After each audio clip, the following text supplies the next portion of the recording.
पिछले 7 एपिसोड में हमने चक्रों को विस्तार से जाना और हमने यह भी सुना है कि शरीर 5 महाभूतों से बना है। लेकिन क्या आप जानते हैं कि हमारे भीतर 7 ऐसी धातुएं हैं जिनके संतुलन से ही हमारा स्वास्थ्य, मानसिक स्थिरता और आध्यात्मिक उन्नति निर्भर करती है।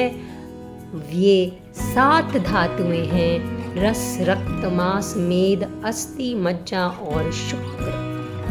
आज हम समझेंगे सप्त धातु क्या हैं और ये कैसे हमारे शरीर का संचालन करती हैं। आयुर्वेद कहता है जब भोजन अच्छी तरह पचता है तो वह रस बनता है, रस से रक्त, रक्त से मांस और यह श्रृंखला चलती है शुक्र तक। हर धातु शरीर की एक परत को पोषण देती है। सबसे पहले रस अर्थात प्लाज्मा, यह पहली धातु है जो भोजन से बनती है और पूरे शरीर को पोषण देती है। इसके असंतुलन के कारण थकान, निर्बलता, शुष्कपन, क्योंकि त्वचा शुष्क हो जाती है और मन में अशांति का स्वभाव हो जाता है। दूसरी धातु रक्त अर्थात ब्लड, यह शरीर में प्राण और ऊर्जा का संचार करती है।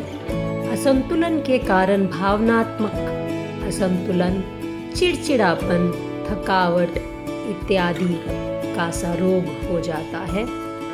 तीसरी धातु मांस, मसल टिश्यू, यह शरीर की संरचना और सहन शक्ति को बनाता है।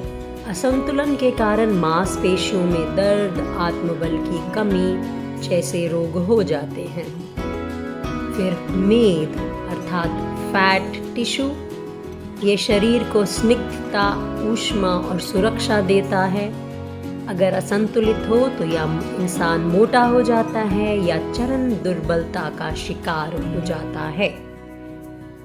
पांचवी धातु अस्थि अर्थात बोन्स, हड्डियां, ये शरीर के ढांचे का संरक्षण करती हैं, शरीर को संतुलन देती हैं और यदि असंतुलित हों तो जोड़ों में दर्द, आत्मविश्वास में कमी और बहुत अलग अलग प्रकार के दर्द शरीर को घेर सकते हैं।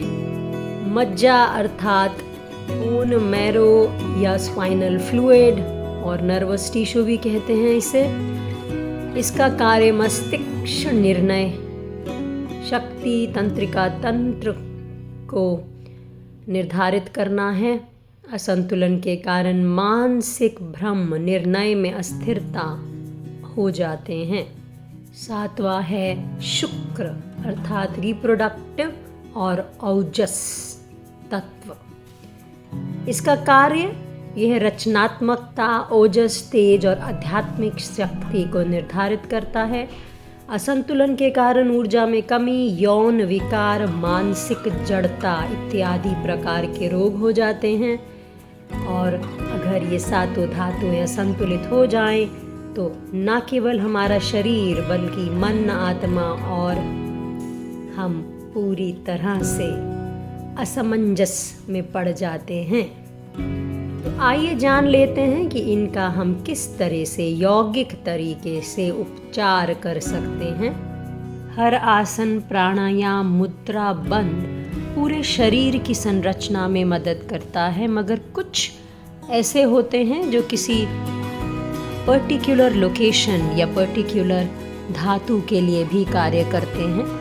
तो जैसे रस के लिए यौगिक उपाय आसन में है कैट काउ पोज, जिसे मर्जारी आसन कहा जाता है, या त्रिकोण आसन पेट के क्षेत्र को सक्रिय करता है, क्योंकि जठर अग्नि को प्रदीप्त करना ज़रूरी है, तभी भोजन अच्छे से पचेगा और वो रस की आकृति लेगा, नहीं तो वह मल का आकार ले लेगा अगर सही से नहीं पचेगा। प्राणायाम में अनुलोम विलोम हर स्थिति में नाड़ी शोधन पूरे शरीर का करता है, तो ये आंतरिक संतुलन और पोषण करता है। तो हर स्थिति में अनुलोम विलोम पूरे शरीर के लिए लाभदायक है। उद्यान बंद पाचन शक्ति को तीव्र करता है, तो जब आप उद्यान बंद लगाएंगे तो आपके पेट की मांसपेशियों का भी संचालन होगा। आहार में आपको खाना ज़्यादा मसालेदार नहीं लेना है, हल्का खाना जो सात्विक हो उसे ही लेना चाहिए। मौसमी फल सब्जियां, उन्हीं के ऊपर आपको अपने जीवन शैली को आधारित और निर्धारित करना चाहिए। रक्त के लिए, अगर रक्त में किसी तरह का असंतुलन आ जाए तो उष्ट्रासन, मत्स्य आसन हृदय को खोलने वाले आसन हैं, क्योंकि हृदय से जुड़ा है, वहीं पर हमारी आर्टरीज और वेन्स हैं जिनसे हमारा इम्प्योर और प्योर ब्लड शरीर से हार्ट की तरफ और हार्ट से शरीर की तरफ जाता है। प्राणायाम में नाड़ी शोधन तो है ही, उसके अलावा भस्त्रिका रक्त को ऑक्सीजन से भर देता है। हृदय मुद्रा भावनाओं को संतुलन करती है और जालंधर बंद हृदय और मस्तिष्क के बीच संतुलन बनाता है। आहार के अंदर सब्जियां, कच्ची सब्जियां, फल जैसे चुकंदर, अनार, हरी पत्तेदार सब्जियां खानी चाहिए।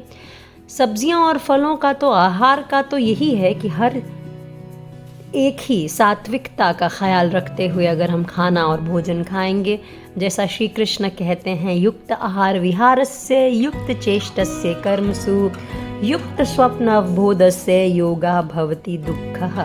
सब चीज़ युक्त होगी तो दुख सब योग दूर कर देगा। और जब हम मांस की बात करते हैं तो आसन, पश्चिमोत्तान का आप अभ्यास कर सकते हैं। कपालभाति आपको अंदर से शक्ति देगा। आप वीर मुद्रा धारण कर सकते हैं और मूल बंध आंतरिक शक्ति को जगाता है।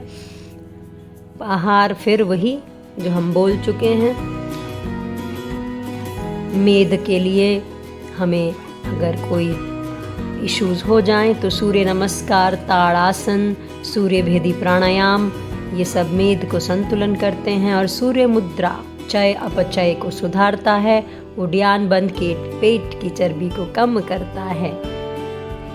अस्थि में हम यौगिक उपायों की बात करेंगे तो वृक्षासन, वीरभद्रासन संतुलन को बढ़ाते हैं। और बंद, मूल बंद, वायु मुद्रा, प्राणायाम, अनुलोम विलोम जिसे नाड़ी शोधन कहा जाता है। मज्जा के लिए पद्मासन, योग मुद्रासन, भ्रामरी प्राणायाम और मुद्रा में ज्ञान मुद्रा एकाग्रता को बढ़ाती है। जालंधर बंद मस्तिष्क को संतुलन देता है, हम बात कर चुके हैं। और शुक्र के लिए सेतु बंदासन, अश्वनी मुद्रा, सर्वांगासन, नाड़ी शोधन, शक्ति मुद्रा और मूल बंद तथा जालंधर बंद या महाबंद का भी आप अभ्यास कर सकते हैं। तो सप्त धातुओं को संतुलन करने के लिए अगर आप एक अपने शरीर के हिसाब से शुद्ध करने के लिए आसन, प्राणायाम, मुद्रा बंद का एक रोज का शेड्यूल बना लें और उसको आप निर्धारित रूप से उसका आप अगर अभ्यास करेंगे तो आपकी धातुएं संतुलित हो जाएंगी। जब सब धातुएं शुद्ध होती हैं, शरीर ओजस्वी होता है, मन शांत होता है और आत्मा अपने स्वरूप को पहचानने लगती है।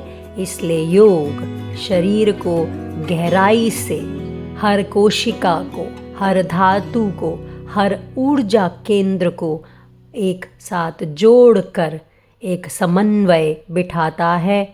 तो योग करें गहराई से, भोजन ले सात्विकता से, श्वास ले जागरूकता से। यही हमारा संकल्प है कि मैं योग गहराई से करूँगी, भोजन में सात्विकता लाऊंगी और श्वास में जागरूकता लाकर ईश्वर का धन्यवाद करूँगी। हरिओम, नमस्कार, ओम शांति शांति शांति।